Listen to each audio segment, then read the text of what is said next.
Climax లో దేవ ఒక శౌర్యాంగుడు అనే ట్విస్ట్ తో మూవీ ఎండ్ అవుతుంది. అది అందరికీ తెలుసు, కానీ తెలియంది ఏంటంటే ఆ ట్విస్ట్ ని స్టార్టింగ్ లోనే రివీల్ చేశారు. అది ఈ సీన్ లో చూడొచ్చు. దూరంగా ఉన్న ఆ ప్రాంతంలో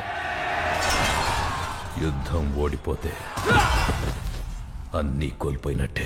ఈ సీన్ లో దూరంగా ఉన్న ఆ ప్రాంతంలో యుద్ధం ఓడిపోతే అన్ని కోల్పోయినట్లే అని అన్నప్పుడు బ్యాక్గ్రౌండ్ లో శౌర్యాంగులు ఓడిపోవడం గమనించవచ్చు. అండ్ ఈ సీన్ తర్వాత దేవ అండ్ వాళ్ళ మదర్ మీద కొందరు అటాక్ చేస్తారు. సో దేవ శౌర్యాంగుడు అని ఇక్కడ హింట్ ఇచ్చారు, కానీ మూవీ ఫస్ట్ టైం చూసేటప్పుడు వాళ్ళు శౌర్యాంగులు అన్న విషయం మనకు తెలియదు కాబట్టి ఆ హింట్ ని గమనించలేదు. అండ్ ఐ థింక్ ఈ సీన్ లో యుద్ధం ఓడిపోతే అన్ని కోల్పోయినట్లే అని వచ్చే వాయిస్ ఓవర్ మనం డైవర్ట్ చేయడానికి మాత్రమే పెట్టారనుకుంటా. అండ్ మీరు ఇది గమనించారా, మూవీ మొత్తంలో వరద దేవాని 2 times మాత్రమే సలారని అంటాడు. అండ్ అలా అన్న 2 సార్లు టైటిల్ పడుతుంది. ఫస్ట్ స్టార్టింగ్ లో వాళ్ళు విడిపోయినప్పుడు మూవీ టైటిల్ పడుతుంది, అండ్ మళ్ళీ క్లైమాక్స్ లో అన్నప్పుడు పార్ట్ 2 టైటిల్ పడుతుంది. నెక్స్ట్ ఈ సీన్ లో ఆద్య లాల్ బహదూర్ శాస్త్రి ఇంటర్నేషనల్ ఎయిర్పోర్ట్ లో దిగుతుందని చెప్తారు కదా. సో ఆద్య ఇండియాలో ఉన్న వేరే ఎయిర్పోర్ట్ లోనే ల్యాండ్ అవ్వచ్చు, కానీ ఆ ఎయిర్పోర్ట్ లోనే ల్యాండ్ అవ్వడానికి రీజన్ ఏంటంటే ఆద్య ఇండియాకి వచ్చింది వాళ్ళ అమ్మ అస్థికలను కలపడానికే కదా. సో మన ఇండియాలో అస్థికలను కలిపే ప్లేసెస్ లో most popular place Varanasi, and వారణాసికి దగ్గరలో ఉన్న ఏకైక airport Lal Bahadur Shastri international airport. So అందుకే ఆద్య ఆ ఎయిర్పోర్ట్ లో ల్యాండ్ అవుతుంది. అండ్ వాళ్ళు ఆద్యని కిడ్నాప్ చేసి తీసుకువెళ్లేటప్పుడు వాళ్ళ వెహికల్స్ ని ట్రేస్ చేయకూడదని నంబర్ ప్లేట్స్ ని కవర్ చేసుకుని వస్తారు. నెక్స్ట్ ఆద్య అమ్మ దగ్గరికి టీచర్ జాబ్ కోసం ఇంటర్వ్యూకి వచ్చినప్పుడు అమ్మ ఈ పిల్లలకి పనిష్మెంట్ ఇవ్వడంతో వీళ్ళు ఇక్కడ ఇలా కూర్చున్నారు. వీళ్ళ అవతారాలు చూస్తుంటే వీళ్ళందరూ స్కూల్ కి వెళ్లకుండా అక్కడ కోల్ మైన్స్ లో పనికి వెళ్ళినట్లు అనిపిస్తుంది. సో అందుకే అమ్మ వీళ్ళకి పనిష్మెంట్ ఇచ్చి ఉంటుంది. అండ్ ఈ సీన్ లో అమ్మ ఈ పిల్లలతో ఇలా అంటుంది కదా,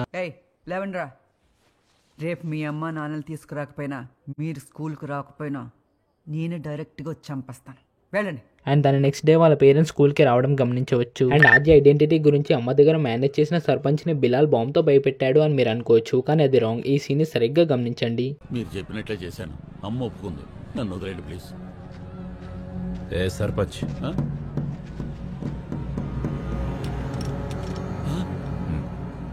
ఈ సీన్ లో సర్పంచ్ బిలాల్ తో మీరు చెప్పినట్లే చేశాను, అమ్మ ఒప్పుకుంది, నన్ను వదిలేయండి ప్లీజ్ అని చెప్పి వెళ్ళిపోతుంటే బిలాల్ అతన్ని పిలిచి అతని జేబులో ఉన్న బాంబ్ తీస్తాడు. అప్పుడు సర్పంచ్ షాక్ అవ్వడం గమనించవచ్చు.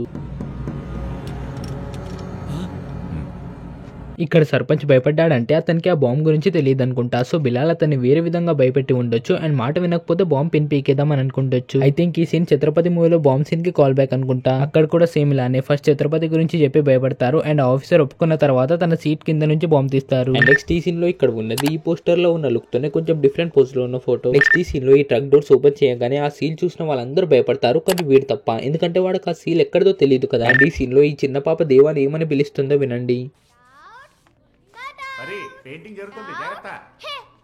ఇక్కడ పాప దేవాన్ని ఏమని పిలిచిందో అర్థమైన వాళ్ళు కామెంట్స్ లో చెప్పండి, అండ్ అర్థం కాని వాళ్ళు ఈ సీన్ చూడండి. సో ఆ పిల్లలందరూ దేవాన్ని కట్అవుట్ అని పిలుస్తారనుకుంటా. ఇది ఎక్కడ రిఫరెన్స్ మీ అందరికీ తెలిసే ఉంటుంది.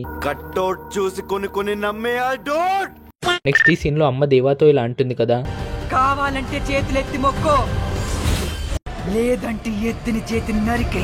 ఈ డైలాగ్ సెకండ్ హాఫ్ లో వచ్చే ఈ సీన్ కి రెఫరెన్స్. ఇక్కడ దేవ అమ్మ చెప్పినట్లే ఫస్ట్ చేతిలో ఎత్తి మొక్కుతాడు, అండ్ దానితో పని కావడం లేదని ఎత్తిన చేతిని నరికేస్తాడు. అండ్ ఈ సీన్ లో అమ్మ మళ్ళీ వేరే ప్లేస్ కి షిఫ్ట్ అవ్వాలని మ్యాప్ చూస్తుంది కదా, అందులో ఈ 4 ప్లేసెస్ మీద మార్క్ చేసి ఉంది, అంటే వాళ్ళు ఆ ప్లేసెస్ లో ఉండి వచ్చారనుకుంటా. అండ్ వాళ్ళు వెస్ట్ నుంచి ఈస్ట్ కి వస్తున్నారు, ఎందుకంటే కాన్సర్ ఇక్కడ వెస్ట్ సైడ్ ఉంది, అండ్ వాళ్ళు దానికి ఎంత దూరంగా ఉంటే అంత మంచిది అని వెస్ట్ నుంచి ఈస్ట్ కి వస్తూ వస్తూ అస్సాంలో ఉన్న టిన్సుకియా వరకు వచ్చారు. అండ్ ఇప్పుడు మూవీ ఫస్ట్ హాఫ్ లో చూపించిన setup and pay of scenes గురించి మాట్లాడుకుందాం. నంబర్ 1, ఈ సీన్ లో మార్కెట్ కి వెళ్ళిన ఆద్యాన్ని టీస్ చేస్తున్న రౌడీస్ ని ఆపడానికి వచ్చిన దేవాన్ని విక్కిరిస్తున్న వీడిని నీ నీ నీ నీ వాటర్ రైమింగ్ ప్రసాద్ గారు. ఈ సీన్ లో వీడు దేవాతో 3 సార్లు కొట్టించుకొని పగిలింది రోయ్ అని అంటాడు. అండ్ దేవా కోల్ మైన్స్ ఫైట్ లో వాడి చేత్తోనే వాడిని 3 times కొట్టి పగిలిందా అని అంటాడు.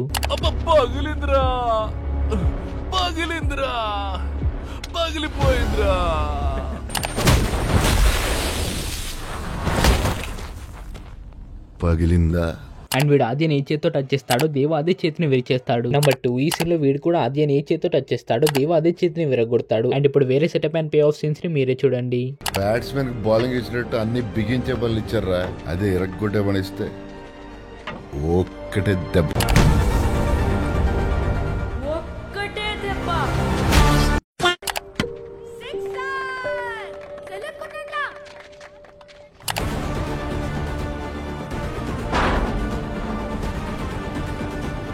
అండ్ అంతేకాదు మూవీలో ఇంకా చాలా డీటెయిల్స్ ఉన్నాయి, కానీ నేను ఈ వీడియోలో మూవీ ఫస్ట్ హాఫ్ లో దొరికిన 10 డీటెయిల్స్ మాత్రమే చెప్పాను. నెక్స్ట్ సెకండ్ హాఫ్ లో దొరికిన డీటెయిల్స్ మీద కూడా ఒక వీడియో చేస్తాను. అండ్ ఆ వీడియోలో మూవీకి సంబంధించిన కొన్ని అన్ఆన్సర్డ్ క్వశ్చన్స్ కి కూడా ఆన్సర్ ఇస్తాను. లైక్ దేవ దార కొడుకు అయితే అతను అంత పూర్గా ఎందుకున్నాడు, అండ్ శివమన్నారు మహారాలో ఉన్న ఆడవాళ్ళు వేసుకున్న జ్యువెలరీ ఎందుకు వేసుకున్నాడు, శౌర్యాంగుల వైపు మీద ఈ మార్క్స్ ఎందుకు ఉంటాయి, అండ్ మహారాలో గర్ల్స్ మాత్రమే ఎందుకు ఉంటారు, ఇంకా ఎన్నెన్నో. సో ఆ క్వశ్చన్స్ అన్నిటికీ అప్కమింగ్ వీడియోస్ లో ఆన్సర్ ఇవ్వడానికి ట్రై చేస్తాను. వీడియో నచ్చితే లైక్ చేయండి, అండ్ మీతో కలిసి మూవీ చూసిన ఫ్రెండ్స్ కి షేర్ చేయండి. అండ్ ఇలాంటి వీడియోస్ కోసం మన ఛానల్ ని సబ్స్క్రైబ్ చేసుకోండి. అండ్ మూవీలో మీకు దొరికిన హిడెన్ డీటెయిల్స్ ని కామెంట్ చేయండి. నాతో ఏమైనా చెప్పాలంటే ఇన్స్టా ఐడికి మెసేజ్ చేయండి, వీలైతే ఫాలో కూడా చేసుకోండి. అండ్ మళ్ళీ నెక్స్ట్ వీడియోలో కలుద్దాం. Bye bye.